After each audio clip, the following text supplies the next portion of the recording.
გამოგზავნოთ გადაცემას, ვიდრე ფოტოაპარატის ფირს გამოიგონებდე, სურათის ნეგატივზე აღბეჭდა სპეციალურ მინაზე ხდებოდა. მინდან კი ის უკვე ვერცხლის შემცველ ქაღალდზე გადადიოდა. ამ ტექნიკით შესრულებული 29,000-მდე ნეგატივი საქართველოს იუსტიციის სამინისტროს ცენტრალურ არქივში ინახება. მათ შესწავლა დღემდე სპეციალური ტექნიკის არქონის გამო ვერ ხერხდებოდა. ახალი აპარატურის დახმარებით კი დღეიდან არქივში უნიკალური ნეგატივების ციფრულ ფორმატზე გადატანა ხდება. ეს არის მინის ნეგატივი, რომელსაც ჩვენ აქამდე ვერ ვასკანირებდით. ახლა უნდა ეს ჩავდოთ უშუალოდ სკანერში. ამ პატარა მინაზე უძველესი საუკუნის ისტორიული ფოტოა. მისი ნახვა და დასკანერება დღემდე შეუძლებელი იყო. ამ ხელსაწყოს საშუალებით კი ყველა მინის ფოტონეგატივზე შესრულებული დოკუმენტი ნებისმიერი მსურველისთვის ხელმისაწვდომი გახდება. ძალიან ფაქიზი სამუშაოს შემდეგ დასკანერებული ფოტო უკვე აი ასეთ სახეს იღებს.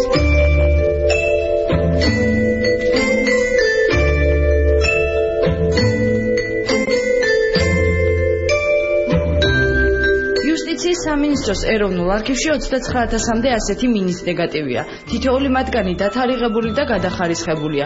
მისი დასკანერება ძალიან ფრთხილად ხდება. დოკუმენტებთან მუშაობის დროს აუცილებელია ხელთათმანები და სკანერის გაწმენდა.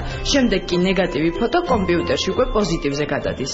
ახალმა ტექნიკამ, რომელიც ჩვენ შემოვიტანეთ არქივში, მოგცემ ის საშუალება, რომ ეს ფოტო ნეგატივები იქნება პოზიტივები ჩვენ გავასკანეროთ, მივიღოთ მაღალი ხარისხის ასლები და უფრო ღრმა და მნიშვნელოვანი სამეცნიერო კვლევა ჩავატაროთ, ამოვიცნოთ ამ ფოტოებზე ასახული პიროვნებები, მოვლენები.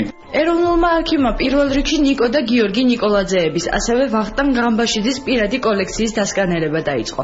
მათ ნამუშევრებში მე-19 საუკუნის ბოლოს შესრულებული 2000-ზე მეტი ფოტოა. მინის ნეგატივებზე როგორც პოლიტიკური, ასევე კულტურული ღირებულებების ისტორიული ფოტოებია. მნიშვნელოვანია იმითი, რომ ასეთი ტიპის მასალა ჯერჯერობით ჩვენ ასეთი მრავალფეროვანი თემატიკით ჯერჯერობით ჩვენ არ გვაქვს. პირველად გვეძლება საშუალება გავაკეთოთ პოზიტიური გამოსახულება.